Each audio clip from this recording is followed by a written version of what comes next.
The Northern Soul phenomenon was the most exciting underground British club movement of the 1970s. In its heyday, white working-class youth in the north of England travelled hundreds of miles across the region to dance to obscure black American soul records until the break of dawn. You had a purpose in life. You know, you're always looking to hear that next record. You're always like, you know, looking forward to the buzz of the weekend. It was just excitement. It was just euphoria. Everybody was there for one reason only, and that was the music. Nothing else mattered. With its roots in mod culture of the previous decade, Northern Soul created a genuine antidote to desperate, dead-end times. Everybody worked in a factory. Everybody worked at the pit. I didn't know anybody who worked in offices. You know, you've got one night a week and you're going to just do everything that you wanted to do all week in that one night. It became a way of life, with its own completely unique fashions and dance styles. If you went to a club and saw someone do a big high kick, you would try and outkick that person by kicking higher. Northern Soul DJs believed they were creating a radical alternative to mainstream British culture. We found our own records in defiance of the market, in defiance of Radio 1, in defiance of the newspapers, in defiance of the media, and in great defiance of Top of the Pops. But the joyful unity between the northern clubs was shattered by bitter infighting. And the rivalries were very intense, there's no two ways about that. They talk about the north-south split. This was a north-north split. Today, in the 21st century, Northern Soul is being discovered by a brand new generation and experiencing a glorious revival. But it was back in the 70s that a strange, exotic flower pushed its way up through the concrete of northern England and changed people's lives.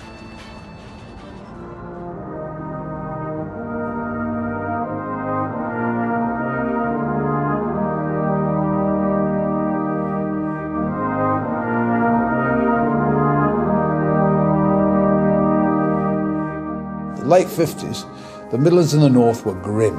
We still worked 44 hours a week. A Saturday morning was part of our working week. Working men's clubs would have been the predominant form of entertainment.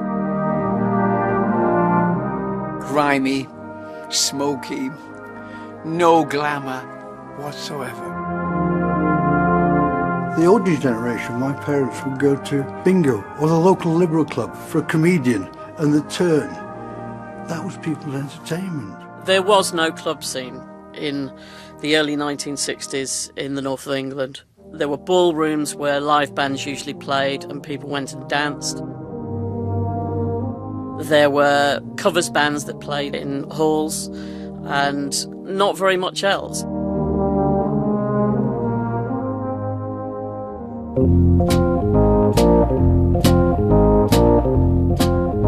But down south, a budding youth movement that would later inspire the Northern Soul scene was emerging in the twilight world of London's Soho and West End. The birth of club culture began, I guess, with the mods or the modernists, the kids who gave you a glimpse of the future. They were looking for something new and different. They didn't want to listen to the music of their parents. And they wanted to hear originally modern jazz, but then it moved on to blue beat and R&B.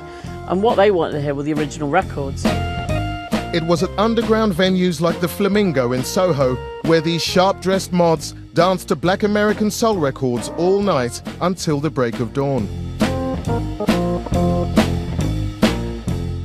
They were also falling in love with the exciting new sounds of Motown, a Detroit-based label whose soul releases were now dominating the American charts.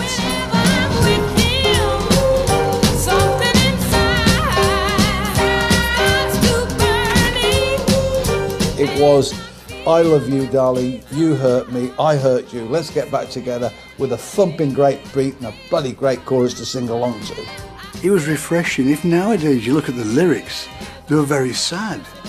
But it had that uptown beat. It's got a do-do-do-do-do sort of beat to it, but it's got those lovely chords. So a new music form was found with a rock beat and jazz chords. because the chords uplift your mood and make you feel happy or wistful on a rock beat. That's the Motown sound.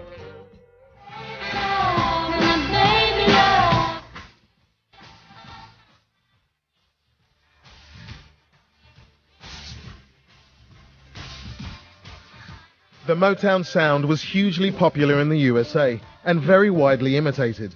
But in the UK, apart from the occasional chart hit, its artists initially struggled to gain anything like their stateside success. Radio 1 didn't start broadcasting until 1967, so all through the heyday of Tamla Motown, there wasn't a proper station for young people. In those days, you really had to go to record stores or tune into pirate stations to hear black American music.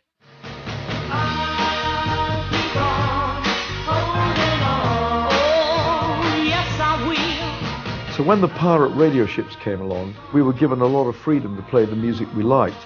I made sure that I wanted to play black soul music. People do forget, now that music is ubiquitous in our society, it was the opposite in the 1960s. It didn't fall on your lap. It wasn't something that accompanied TV adverts. It was something that you had to go and seek out.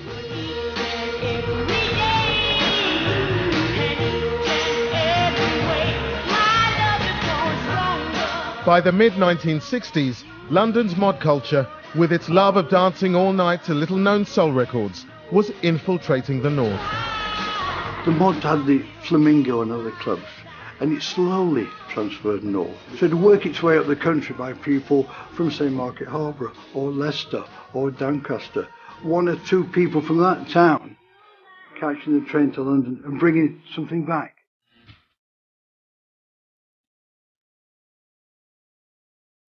A crucial destination in the north was Manchester's Twisted Wheel. This club was a rare oasis for mods in the region. A young Pete Waterman stumbled across the Twisted Wheel when visiting the city for a football match. It was one of those things when you went, oh my God, what is this? This is amazing. You know, I was hearing stuff that I'd never heard before, but I knew what it was. And I remember catching the train the next day, and I must have been very quiet all the way back thinking, where do I go and get them records?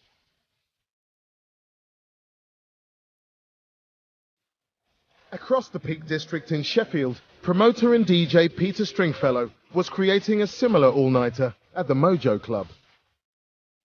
Every Saturday night, that was it. The whole neighbourhood was boom, boom, boom, boom. And they would stay until 10 o'clock Sunday morning. They were taking these things called blueies, and off they would go. And I think there was a wild one called the Black Bomber, which would keep you dancing for a week. It was these small underground venues like Sheffield's Mojo and Manchester's Twisted Wheel, with their culture of dancing all night to black music, that were now sowing the seeds of what would become Northern Soul.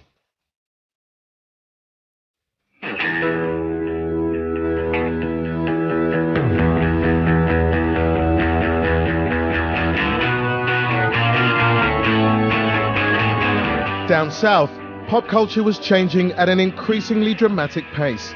1967 was the year that psychedelic rock exploded, but it wasn't embraced by everyone. The reason psychedelia didn't work in the north is because it was too industrial. There's just no way that you could tune in and drop out in the north when on a Monday you've got to go and work in the steelworks in Scunthorpe. What they needed was an escape for the weekend. Peter Stringfellow attempted to introduce psychedelia into the underground soul clubs of the north. It was 1967. I was wearing a caftan and flowers. I walked on stage and I was playing my kind of flower power music. If you ever go to San Francisco, and I'm throwing flowers, and they were throwing Pepsi Cola bottles back at me. Get off! String, what are you doing, String? Get off, it's rubbish. As Stringfellow discovered, the mods in the north did not want to change. They weren't interested in Jefferson Airplane. They wanted to continue taking amphetamines and dancing to R&B music. And the amphetamines had an effect of the music speeding up. Anyone on amphetamines tends to be talking 10 to the dozen, and likewise with the music became faster and faster. It was these up-tempo soul stompers with their non-stop 4/4 beat that created the blueprint for Northern Soul. I Can't Help Myself by Motown act The Four Tops epitomised this style.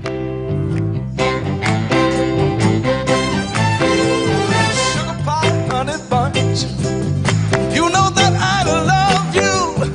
1, 2, 3, 4. 1, 2, 3, 4. 'Cause I love you. All the way through. Doesn't let up. That's all it is. It is absolutely, the beat is not complicated. There's no swing elements. There is no none of that. There's no swing elements. There's no time signature changes. This is just a straight beat. I can't help myself.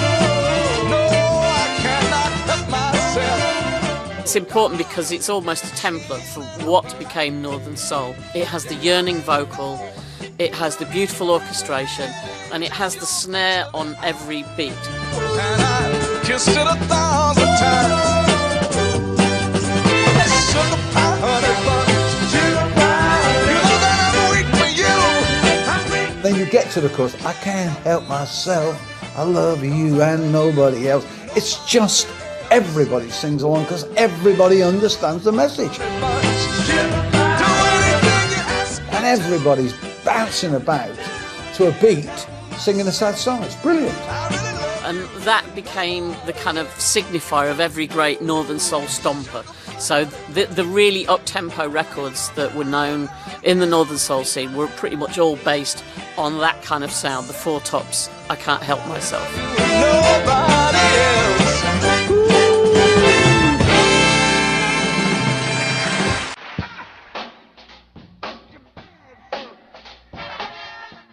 But as these up-tempo tracks became the records of choice at the budding Northern Soul clubs, times and music were changing in Black America.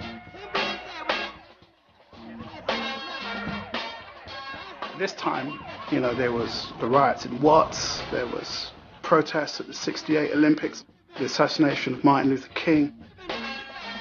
There were people who became radicalized. There were black GIs coming back from Vietnam with a new militancy. As the slower, tougher, more political James Brown funk began to dominate the Black American landscape, the faster, optimistic mid-60s Motown sound was now out of date.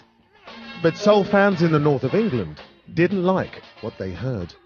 Musically, it was too off the wall and it was too slow to be consumed by 500 kids in a basement off their heads on French blues. They wanted something quicker, something faster, and funk wasn't it. If the clubs in the north of England wanted to keep playing uplifting, up-tempo soul, they were now forced to look back into the past, sourcing their records from this mid-60s golden era of Motown, whose sound had been widely imitated across Black America. Northern Soul started out as us looking for records with the Motown sound that weren't on Motown. And the more they had flopped, the more they were a B-side that no one had ever seen before, the more desirable they became. So we went looking for flops or B-sides of obscure records that no one had ever heard of. On one hand, you got the highly polished, industrialized music machine like Motown, but lower down the food chain, you know, there were these little artists in the back of nowhere, so badly recorded. Most of them are little more than demos. But what appeals is the honesty and the integrity and the truth. I guess that's what people love about them.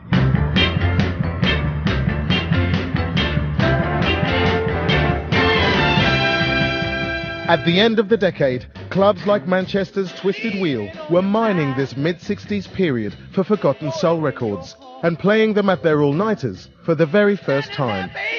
I would say the landmark record for the Twisted Wheel would be a record by Leon Haywood called Baby Reconsider. That was the tip of the iceberg for what we were then to see over the next 4 or 5 years, an absolute landslide of amazing American imports. When you had a record like Baby Reconsider, everybody wanted to dance to. Everybody. There was no other club in England you could hear it, so they had to travel to the Wheel to hear this music. Ian Levine, from an affluent Blackpool family, was just a teenager when he had his very first Twisted Wheel experience. was in a stone cellar painted black with wheels on the wall, and the heat hit you. Because people smoked in the club, the nicotine and sweat was dripping off the ceiling, literally like stalactites of brown-coloured gunge. And everybody was on that floor clapping on the beat. Dun, dun, dun, dun, dun, dun, dun. Not like some bunch of mum and dads at a wedding, but so sharply clapping to every beat. That was Northern Soul. Bob Brain and the Concords, More of Your Love, at the Twisted Wheel. That was it. There was no going back from that point. Other clubs in the North, inspired by the Twisted Wheel, were setting up their own high-octane soul all-nighters. When we were going to the all-nighters, it was a special club. You could leave Huddersfield, and on the train, you get the people from Leedsgate on, the girls from Dewsbury. We'd get on Huddersfield. You just knew people that would be on the train. We're all part of the same group. We're going to the same club. Here we had underground American black music taking over and producing the culture that became Northern Soul. Although at this time, nobody called it Northern Soul. It was just excitement. But this was about to change.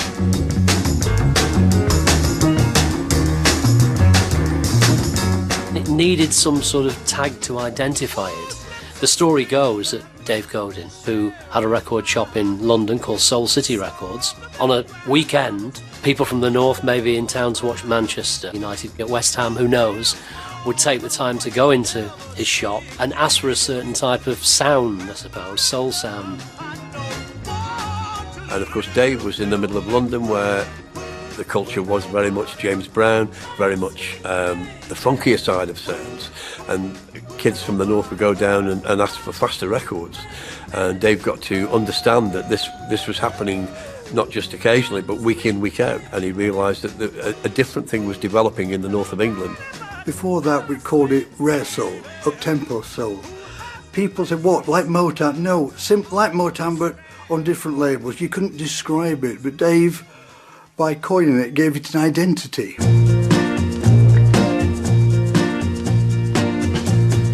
Hey girl, don't bother me now. Hey girl, stay away, girl.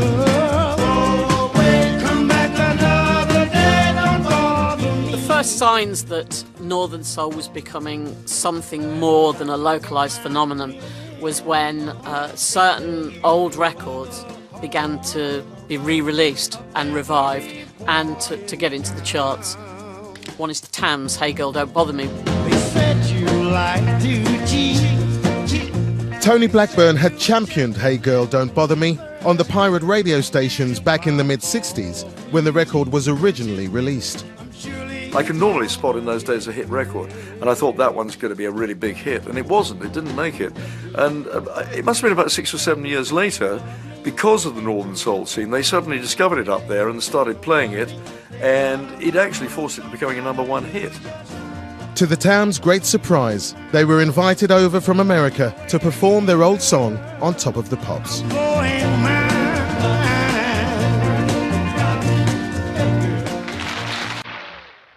But in 1971, the same year the Tams hit the top of the charts, Manchester's Twisted Wheel, the mother club of the emerging Northern Soul scene, was in trouble.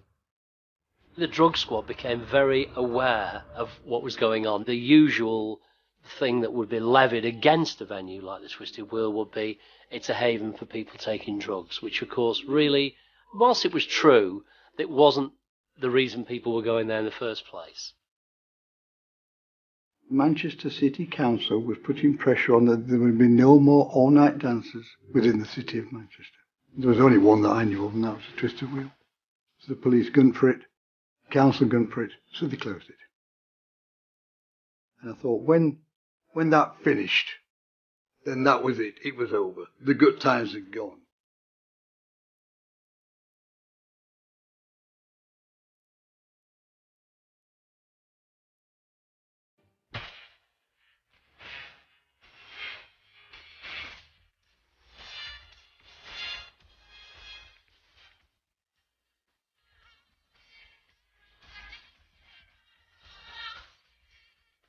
The north of the Midlands was bleak. It was tough in the late 50s, but by the early 70s, it had gone into serious depression.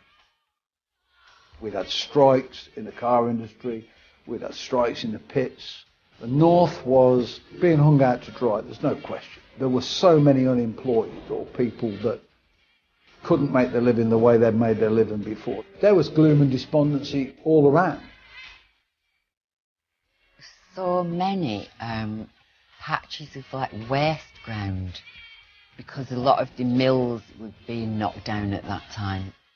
And as kids, we all used to play on the waste ground.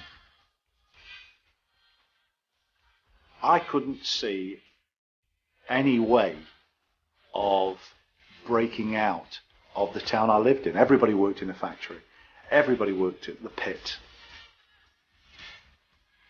I didn't know anybody who worked in offices. Everybody seemed to be leaving school at 15. When I was at school, I was asked, what do you want to do? And I said, I want to work for a record company. You know, this is like 15 years old in Mirfield. And they're like, we don't have many record companies in Mirfield, but you can work at the cement factory. But I think the Northern Soul thing in that early period was the only hope that anybody had up north of getting out of it. Ooh, girl, be my sweet darling.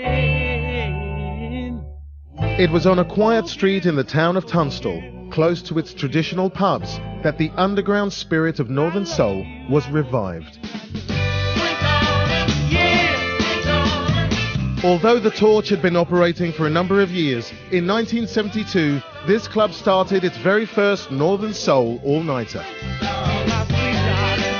It was strange because it was in an odd place. It was in Tunstall, Stoke-on-Trent. I mean, we'd have to get a train to Derby and then Derby to Crewe and jump off at Longport railway station and walk a mile up the hill. And it was a residential street. As you turned into Hoe Street in the queue, and this was a built-up terraced house residential area, you would hear the bump, bump, bump of the sound of the Torch. And that's what it was. It was almost like the building was shaking, and shaking everything else around it. The magic as you turned into the street was just phenomenal, and then you just couldn't wait to get inside the club. The Golden Torch for me was everything, because it was my first ever all-nighter. We were young, and we've decided that we did not want to know the charts by this time. You know, there was another chart, our chart, and we wanted, whilst in 1972 it might have been Slade and Little Willie by The Sweet, we wanted Duke Browner, Crying Over You, and Nolan Chance, Just Like the Weather. They were our top sounds. That was our top 20.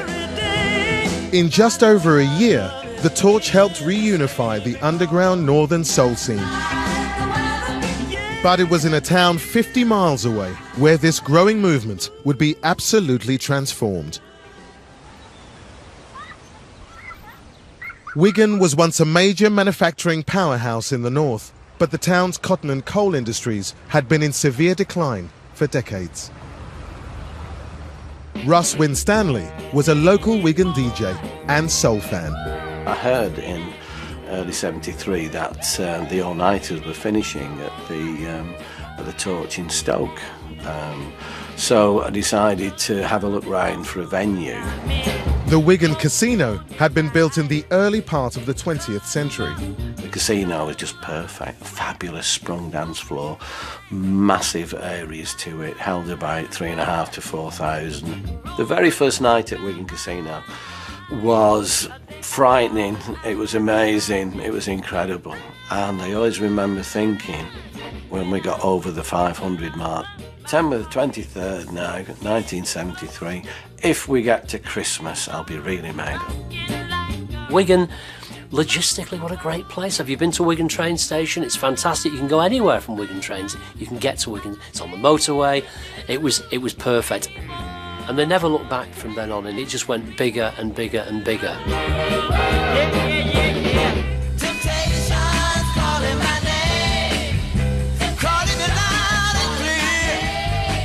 In the same year the all-nighters started at the Wigan Casino, Ian Levine went on one of his regular family holidays to Miami.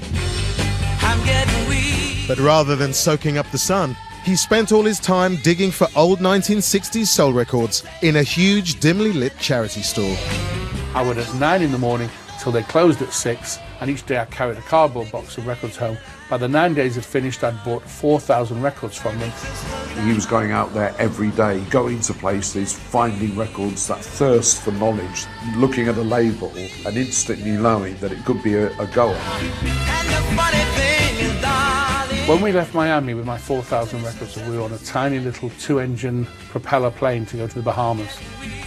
And these 4,000 records were on board this little plane, and the pilots took off and he couldn't get any height. And he says, I can't get the plane up, the records, those crates are too heavy.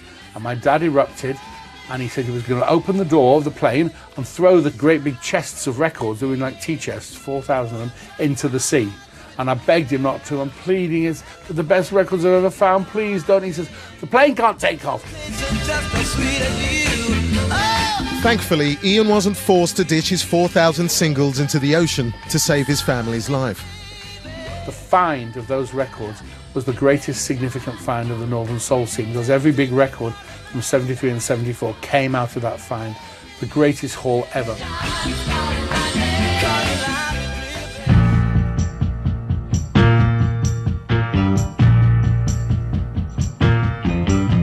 After safely returning to his hometown of Blackpool with his huge vinyl haul, Ian Levine was now a much sought-after DJ.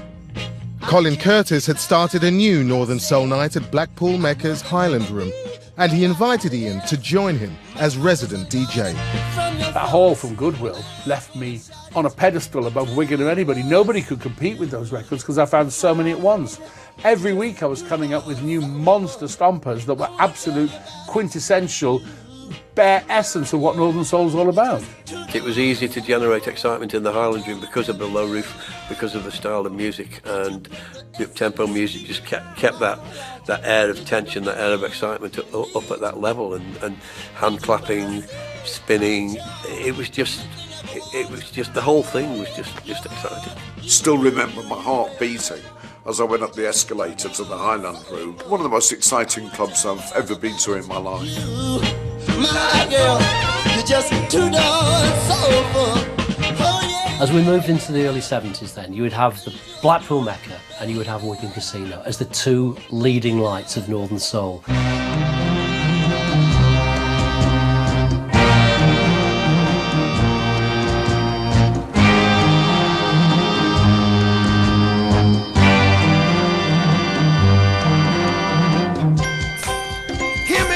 A healthy rivalry developed between these two clubs, which helped fan the gospel across the region.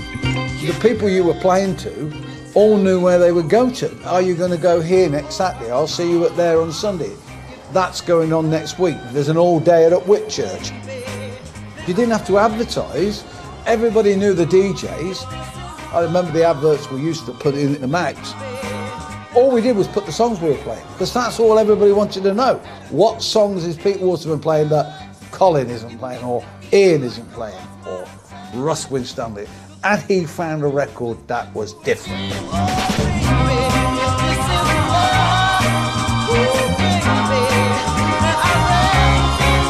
Alongside the music, a unique visual style was emerging.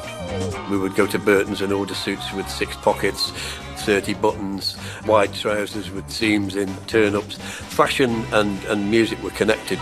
Very much was, you know, the baggy trousers, the brown shoes, the jacket, the shirt, the badge, keep the faith.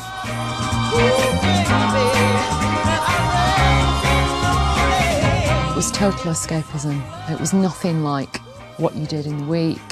The experience of going to an all-nighter in a different town and meeting all these different sorts of people and having this kind of drive to like be better and better at dancing or better at collecting records was such an attractive proposition compared to what was set out for you. It kind of propelled you through everything else. Even if you had a crap job Monday to Friday, you could go on autopilot and just live for the weekends. And it's dancing your tears away and dancing your pain away. You're on the dance floor dancing to a dance beat, but you're hearing this singer singing about a lost love, the pain of life, a heartbreak, I'm going to have a good time and leave all my heartbreak and all my pain behind.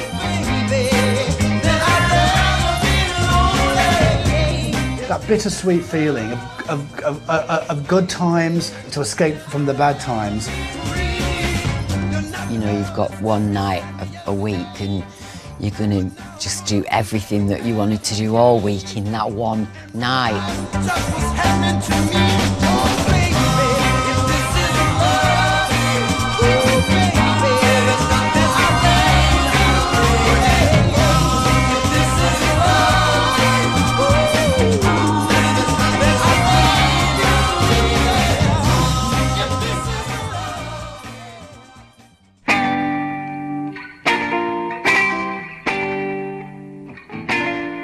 Strict 1970s licensing laws didn't allow alcohol at the all-nighters, but that didn't bother many of the Northern Soul clubbers.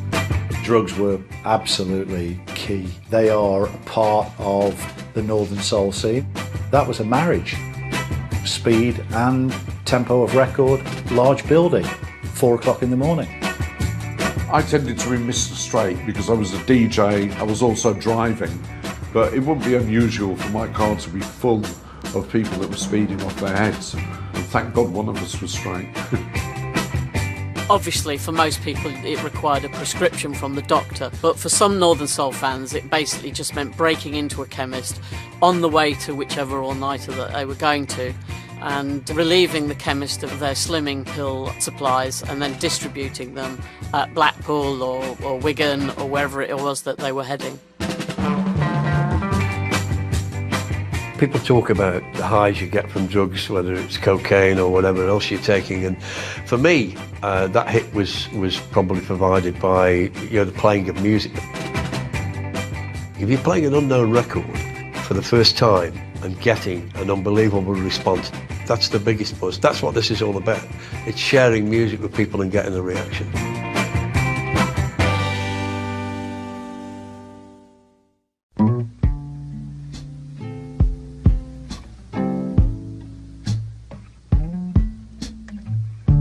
The majority of Northern Soul clubbers were white working class, but some young black people were beginning to discover the scene.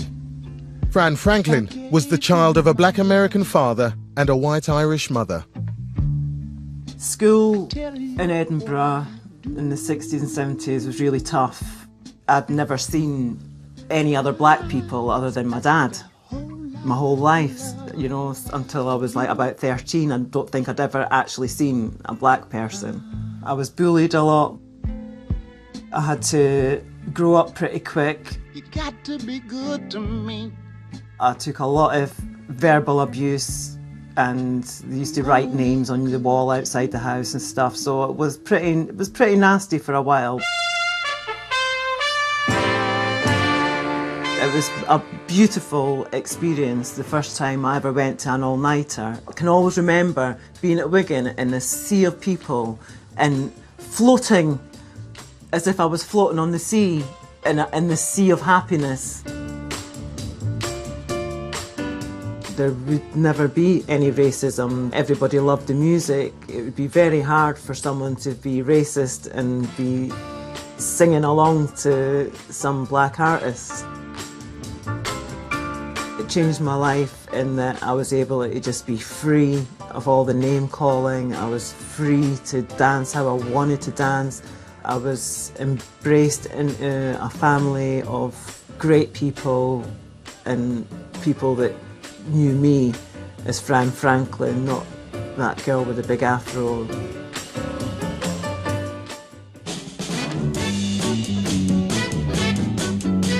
Northern Soul dancing brought out of more traditional northern guys something that they probably didn't know existed within themselves until that music became the catalyst. For the first time, boys were able to just get on the floor and express themselves in a way that had never been done before.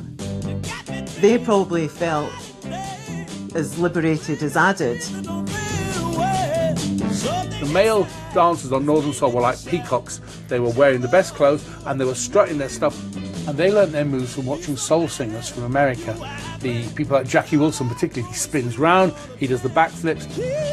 And even James Brown, who had nothing to do with Northern Soul, but he still had the steps and the moves. James Brown was doing the shuffle thing, so I think the fast footwork probably did come a little bit from there, but we weren't trying to be Soul Train, we weren't trying to be anybody else, we were just doing our thing. The Northern clubs and records like Tainted Love were now uniting people across the region. I always give credit to Richard Serling for breaking Tainted Love. It was the right record at the right time. The fact that it worked so beautifully for hand claps. The fact is we wanted fast records at the time. We were all like 16, 17, 18-year-old kids wanting to burn our energy off. If you're going to do it to a song like Tainted Love. It's like every single person knew when that clap was going to happen, and everybody clapped at the same time, and it just made every hair in your body stand up. It just all bubbles up like in a big melting pot and explodes in your head, and you just have to throw yourself about that dance floor and just love it.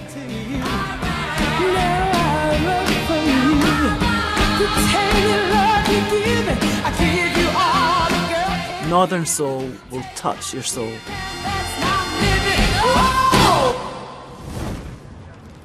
The scene in the north had developed in almost total isolation from the rest of the country. But then a southern-based record label, Pi, spotted an opportunity. The northern scene, particularly at Wigan, was becoming so big, it was bound to attract the attention of the London-based record companies. The record industry suddenly woke up that there was an industry north of Watford. So the Disco Demand series certainly worked for Pi, because at that point nobody in the record industry even cared. They made popular northern tracks on the northern scene available to people like me who would never get to hear those sort of tracks. But I can remember there was fierce debate and backlash against the purists who didn't want their music to be enjoyed or exposed or bought by anybody else. The top Northern Soul DJs reacted to this increasing flood of easily accessible reissues by hunting down ever more obscure records to play in the clubs. You would have to chase down every single lead to try and find the records that you wanted. Quite often there'd be one copy and it'd be in someone's collection. You'd have to try and prize it out. You'd have to offer really good swaps to get them. But once you got that record, and you could actually say, it's the only one in the country. If you want to hear it, you've got to come to my gigs. The Wigan Casino's record bar was instrumental in feeding the desire for rarities amongst the clubbers. The record bar at Wigan Casino is where the record dealers swap, trade or buy these records that otherwise you wouldn't have any way of getting hold of them. By the end of 1974, rare vinyl fever was reaching epic proportions, and record-digging trips to the States were now rife. We found a B-side of an obscure record from Detroit that nobody had ever heard of in their life. We made it into a turntable hit. We didn't get record companies coming and saying, this is our new smash, play it.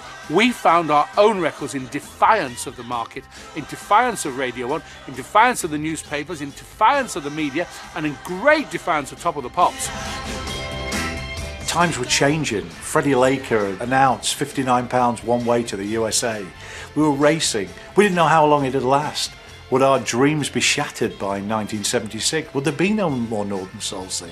Maybe these records were going to be worth 10 pence in 3 years' time. Let's find as many as we can and bring them back and sell them, enjoy them.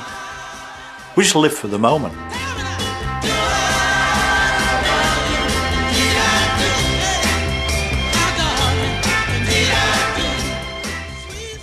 It's a really great year for Wigan, and in fact we have now Wigan's ovation, and we're going to go skiing in the snow.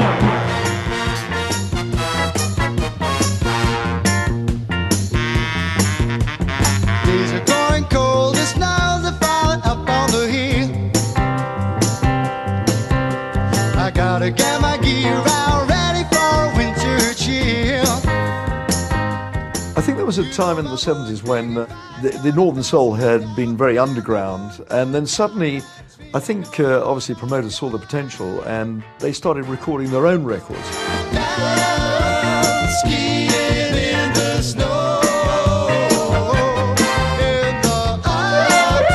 Wigan's Ovation's cover version of a rare Northern Soul song became a major top 20 chart hit in 1975. I think Wigan's Ovation in Skin Us Now was bad for Northern Soul. Terrible cover version of the Invitations classic. That was when it was no longer underground. Everybody knew about it. I was into Bay City Rollers last year, now I'm into Northern Soul. You'd be speaking to work colleagues, they'd say, what are you into? So Northern Soul, and they go, oh, what, like Wigan's Ovation? No. How many times have I had to explain that's as far away as it could possibly be? It horrified the purists. None of us at the venues were very happy about it. But what it did, it put Northern Soul on the music map for the industry. When Granada Television broadcast a documentary about Wigan Casino in 1977, an incredible 20 million British viewers tuned in to discover all about the Northern Soul phenomenon. If you go to Wigan of a Saturday night, stop there all night, don't come home till 12 o'clock the next day, people think you're crazy or there's something going on there. They might think wrong thing, like, you know, like a lot of parents think, or stopping out all night, you know, getting up to all sorts. You're going somewhere where there's a certain good time. Well, it brightens up the people's lives who go.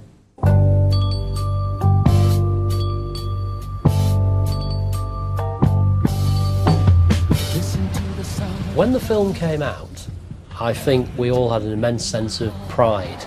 And of course it did attract, as Saturday Night Fever did for disco, a lot more visitors to the casino. So great for the venue. Did it turn people away as well? Maybe felt we'd sold out? To an extent, but I wasn't aware too much of that. It was more inclusive and seen as a good thing at the time.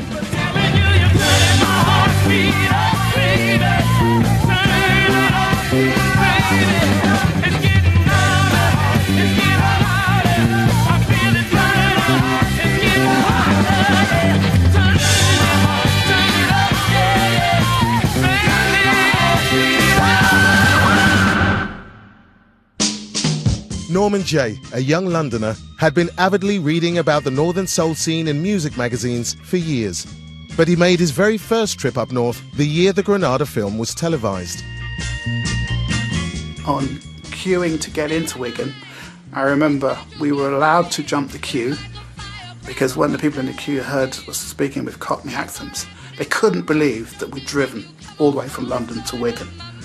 And I was really excited, and it was like a football match because I can vividly recall standing across the road outside the main entrance and watching coaches, you know, from Manchester, from Huddersfield, from Leeds, you know, from all parts of Scotland and Bristol. And I'm like, wow. See, baby, it's going on my mind. Oh, yeah. Now when you touch me, oh, what a thrill. But just as Northern Soul broke nationwide, the scene was wrestling with its biggest ever dilemma. I can remember us having conversations in 1975 and actually being worried about, are the records going to dry up? Because we had such an unbelievable run from, let's say, 68 through to 75, where every other week people were discovering records that nobody knew.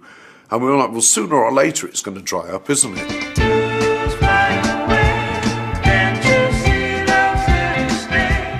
It had to implode at some stage because you can't build a scene on oldies because eventually you'll run out of great songs. That was the inherent problem with Northern Soul. You were relying on finding records that everyone else had forgotten about. Now there is a finite amount of those records, so inevitably it had to kind of run into a brick wall at some stage.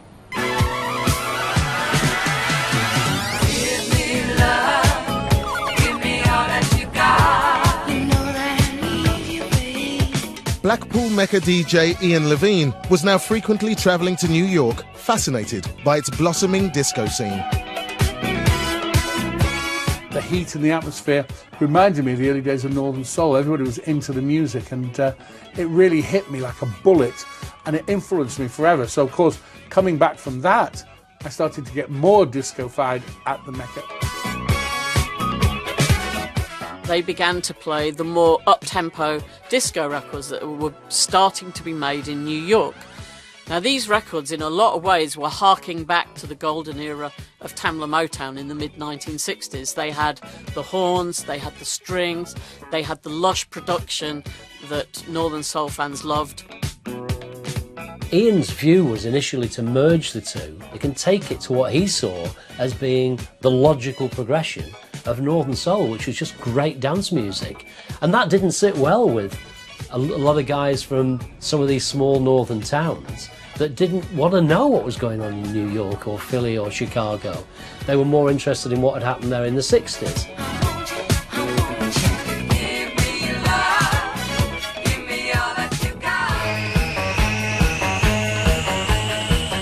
Over at the Wigan Casino, they also weren't that thrilled about Ian Levine's new disco direction and decided to stick to tradition, playing obscure up-tempo 1960s soul records.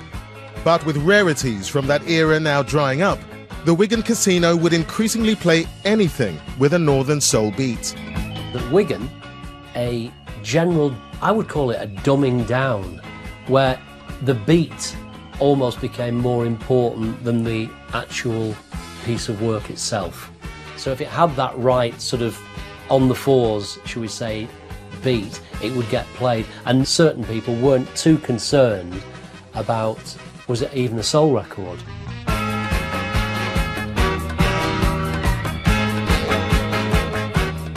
You'll always get some people who were saying, why on earth were certain records played? One record called Joe 90 and version of Tony Blackburn's I'll Do Anything. It was just the fact that if a DJ played them and you got a very good reaction to it, you know, he'd probably still keep playing it. Ross was quite happy to play records that may have been white pop stompers. Some abominable records got played. Records that I was very vociferously slagging off at the time, as such, pissing Ross off no end. He didn't like the fact that I was criticising his music, so it got a bit fractious.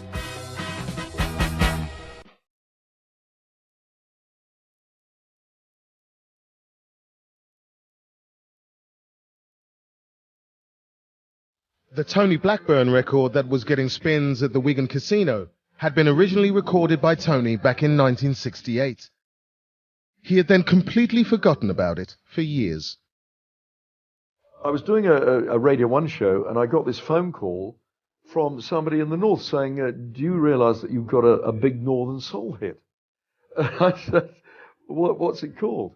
They said, I'll Do Anything. I remember saying to them, it's awful. It's absolutely appalling. It was one of the worst records I've ever made. What had happened is somebody got hold of a white label, which was a demo album, and they made it into a single under the name of Lenny Gamble. They didn't want to make it under the name of Tony Blackburn, which would have been a complete disaster.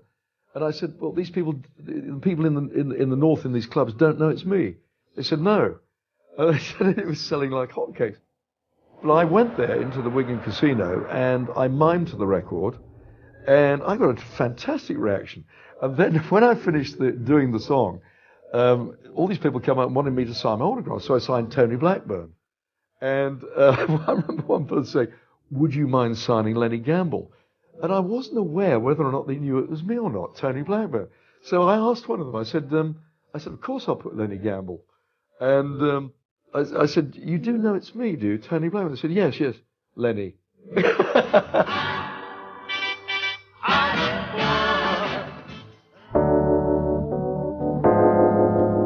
As Blackpool Mecca embraced disco and the Wigan Casino played more and more watered-down 1960s soul stompers, the hostilities between these two citadels of Northern Soul reached a climax. Where it got ugly was that on a Sunday, we were all on at the Ritz in Manchester. The Wigan crowd were all there for Richard and everybody, and they couldn't stand the music I was playing, and they threw things, and people got into fights, and the Mecca crowd couldn't stand the Wigan stompers. Get off, we want Levine on. And they were saying, get off Levine, we want Richard on. And then it became all-out war. Certainly there was a lot of real passion and anger, I suppose, even. They talk about the North-South split. This was a North-North split. People at Wigan had Levine must go badges, Levine must go banners, Levine must go T-shirts. That's the worst thing. They actually had Levine must go T-shirts, and it was like football fans. It was like Manchester City and Manchester United. Very nasty, very, very ugly, and I'd had enough in the end. As the Northern Soul scene unravelled, the drugs were also taking their toll.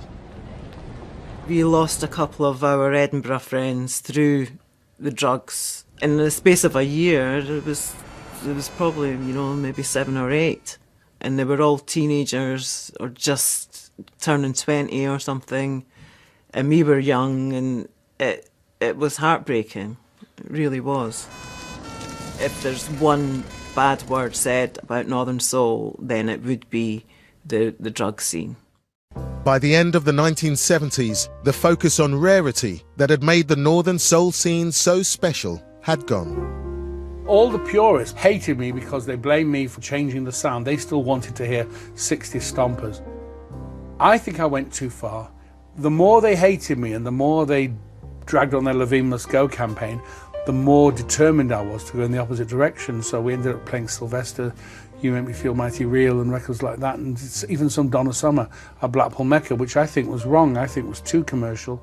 I think by the time we finished, we were playing records that any youth club could play, and there was no elitism anymore.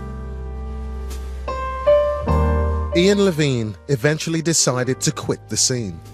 I left the Mecca in July of '79, and that was it. I made that horrible statement, Northern Soul is dead, it's gone, which is not true. But, sometimes anger and despair and just an insufferable wall of pain forces you into something you just can't stand anymore. It was horrible.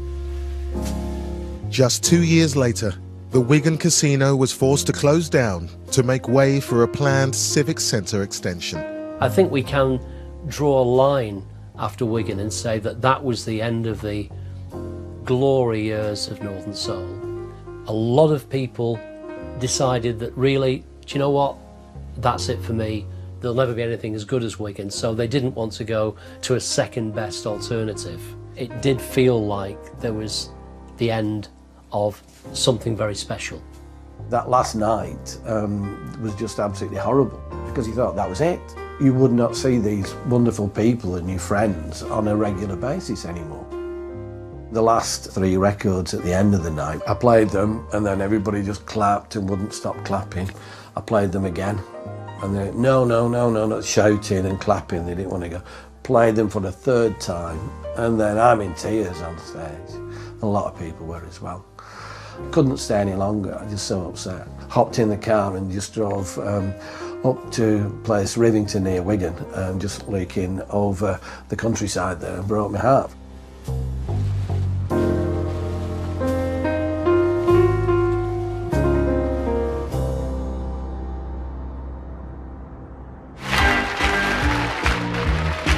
Sometimes I feel I've got to run away, I've got to get away from the pain you drive into the heart of me, the love we share.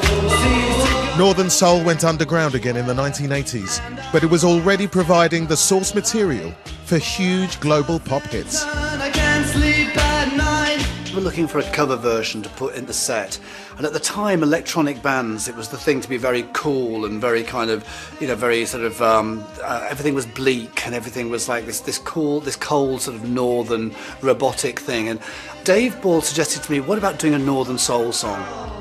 What about this song, Tainted Love? Well, immediately I loved the title because I thought that was what Soft Cell was all about, tainted and love, these 2 words together. Something about the song just hooked me in. Tainted Love brought Northern Soul over to a more mainstream audience.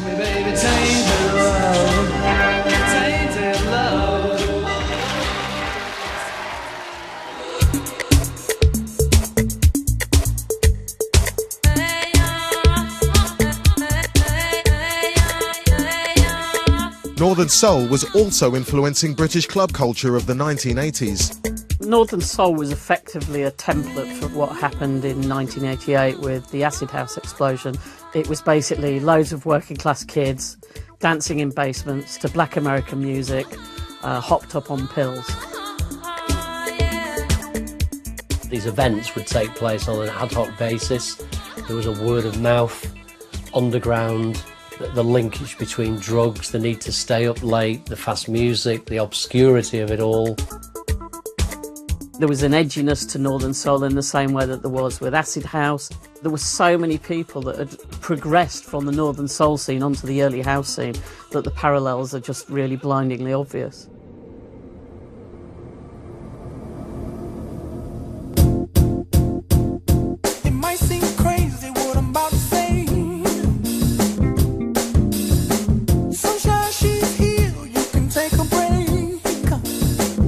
Northern Soul today is alive and well, and one of the reasons why it's such an endearing legacy is that new younger kids are discovering it. Elements of Northern Soul are manifesting themselves, you know, in loads of current pop tracks. I mean, you only have to listen to Pharrell Williams' Happy. That's where Northern Soul is today. There's a direct correlation between that and music of the 60s and 70s. If you listen to Happy, I mean, that is straight four on the floor. It's got all those elements that we wanted for Northern Soul. Elaine Constantine fell in love with Northern Soul as a teenager in Lancashire. Today, she has channeled her passion into a movie set amongst the anarchic lives of clubbers in the north of England. They had passions and they were driven and they were intelligent and they were sharp. And they lived a full life, you know, they lived life to the max. I love my baby's specialty, and just told her I didn't know her love was that. Someone watches that film, that's what I want them to get out of it, that they, you know, that it is a very cool thing. As well as inspiring contemporary music and movies, Northern Soul is attracting a whole new generation. Today, the scene is in a very vibrant state. Younger people coming onto the scene could not have a better situation because we've sifted out the trash. There is no Wigan's ovation. We've sorted it all out. So you come to one of our venues, it's the best of the Wheel, the best of Blackpool Mecca, it's the best of the Torch, the best of Wigan, and the best of today. I've always said I never want to see it decrepit to the stage where it's a bunch of 70-year-old men in Zimmer frames trying to dance to the lost values of their youth. Northern Soul was cool, hip and fresh. It was smart kids in Ben Shermans and Brute Aftershave spinning around and clapping their hands on the beat and looking sharp and attractive. That's what it was. Thank God there's a whole new crowd, not just in England, but in Japan and in Sweden and in Austria, all over the world. There's even Northern Soul nights in San Francisco. It's fantastic.